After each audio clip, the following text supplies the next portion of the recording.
बहुत से जानवरों में ये काबिलियत होती है कि वो आसानी से तमाम डायरेक्शन में चल सकते हैं, जैसा कि हम इंसान आसानी से तमाम साइड में चल सकते हैं। जब हमारा दिल करता है हम आगे की तरफ चलने लग पड़ते हैं और कभी पीछे की तरफ। ज्यादातर जानवर और इंसान सिर्फ आगे की तरफ ही चलते हैं और ये हम वाज़ेह तौर पर देख सकते हैं और सोसाइटी में ऑब्जर्व कर सकते हैं। लेकिन जानवर सिर्फ उस वक्त ही पीछे की तरफ हरकत करना शुरू करते हैं जब उनको सामने कोई खतरा नजर आ रहा हो, और इससे बचने के लिए जानवर पीछे की तरफ अपने कदम उठाते हैं। आज की हमारी वीडियो का टॉपिक सिर्फ इसी पर है। क्या ऐसे कौन से जानवर हैं जो कि बैकवर्ड की तरफ हरकत नहीं कर सकते और क्यों इनके पास ये काबिलियत नहीं है। और इस वीडियो में हम ये भी बताएंगे कि क्यों ऑस्ट्रेलिया का कौमी निशान कैंगरू है।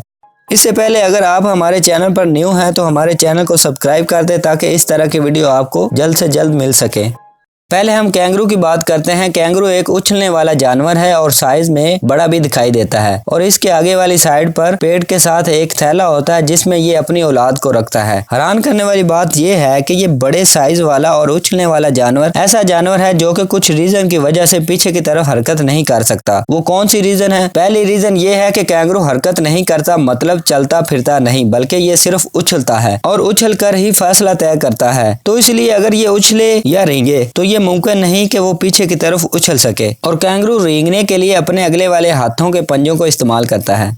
और दूसरी बहुत ही इम्पोर्टेंट रीजन जिसकी वजह से कैंगरू पीछे की तरफ हरकत नहीं कर सकता वो ये है कि कैंगरू की एक मोटी, लंबी और मजबूत पट्टों वाली दुम है और इसकी ये दुम इतनी लचकदार नहीं है। कैंगरू अपनी दुम को तीसरी टांग के तौर पर भी इस्तेमाल करता है और कैंगरू के पाँव ही ऐसे बने होते हैं जो कि इसको आगे की तरफ हरकत करने में मदद फराहम करते हैं और पीछे की तरफ हरकत करने से रोकते हैं। कैंगरू सिर्फ थोड़े टाइम के लिए ही पीछे मूव कर सकता है और जब ये पीछे की तरफ हरकत करने की कोशिश करता है तो इसे एक टांग पर खड़ा होने की जरूरत होती है, और जब ये एक ही टांग पर खड़ा रहे तो जिस टांग पर इसका वजन है उसमें दर्द होने लग जाता है, और यही वजह है कि कैंगरू ज्यादातर पीछे की तरफ हरकत नहीं करता।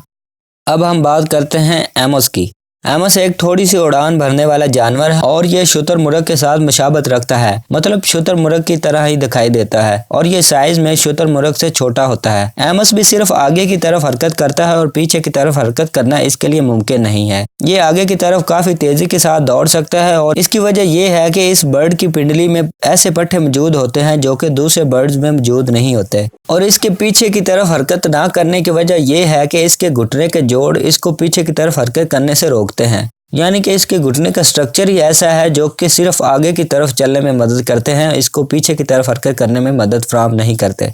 तीसरे नंबर पर है मगरमच्छ, और आप सब ने मगरमच्छ को देखा भी होगा। मगरमच्छ जमीन पर रेंगने वाला जानवर है और ये पीछे की तरफ को रेंग नहीं सकता। जब ये पीछे की तरफ हरकत करने की कोशिश करता है तो इसके जिस्म का पूरा हिस्सा और इसकी दुम का पूरा हिस्सा ऊपर की तरफ उठ जाता है जो कि इसे पीछे की तरफ हरकत करने से रोकता है, और इसकी ही वजह से मगरमच्छ पानी से बाहर आता है और किसी भी रुकावट पर रेंगना शुरू कर देता है। और चौथे नंबर पर है पेंगुइन्स। पेंगुइन्स ऐसे जानवर हैं जो कि बैकवर्ड नहीं चल सकते। हमें स्टडी करने से ये पता चलता है कि पेंगुइन्स के पास कुछ खास खसूसियात हैं जिनकी बिना पर वो आगे की तरफ हरकत करते हैं और पीछे की तरफ इनकी जो थोड़ी सी मूवमेंट होती है वो वॉकिंग में कंसीडर नहीं होती। पेंगुइन्स ऐसे जानवर है जो कि जमीन पर बिल्कुल ठीक तरह से नहीं चल सकते लेकिन लड़खड़ाते हुए चल सकते हैं। ये ग्रेविटी और काइनेटिक एनर्जी के कम्बिनेशन को यूज करते हुए जमीन पर लड़खड़ाते हुए चलते हैं। इनकी ये थोड़ी थोड़ी सी हरकत आगे की तरफ भी हो सकती है और पीछे की तरफ भी, और दुनिया में पेंगुइन्स की इस मूवमेंट को वॉकिंग में कंसीडर नहीं किया जा सकता, यानी कि ये चलने वाली सलाहियत नहीं है। अब हम बढ़ते हैं अपने दूसरे सवाल की तरफ कि ऑस्ट्रेलिया के कौमी निशान पर क्यों कैंगरू और एमोस का जानवर बना हुआ है। तो इसका जवाब ये है कि ऑस्ट्रेलिया में ऐसे बहुत से जानवर हैं जिनको दुनिया में लोग आसानी से पहचान सकते हैं कि ये ऑस्ट्रेलिया का जानवर है, और इसकी एक बेहतर मिसाल एक जानवर है जिसका नाम प्लेटिपस है। ये जानवर बतख की तरह का दिखाई देता है और ये सिर्फ ऑस्ट्रेलिया में पाया जाता है। तो ऑस्ट्रेलिया की अथॉरिटीज ने फिर ये डिसाइड किया कि कैंगरू और एमोस दोनों सिर्फ ऐसे जानवर हैं जो कि पीछे की तरफ हरकत नहीं कर सकते, तो क्यों ना इनको हम अपने कौमी निशान में शामिल कर लेते हैं ताकि हम दुनिया को ये बता सके कि हम एक ऐसा मुल्क हैं जो कि सिर्फ आगे की तरफ हरकत करता है, पीछे की तरफ कभी हरकत नहीं करेगा।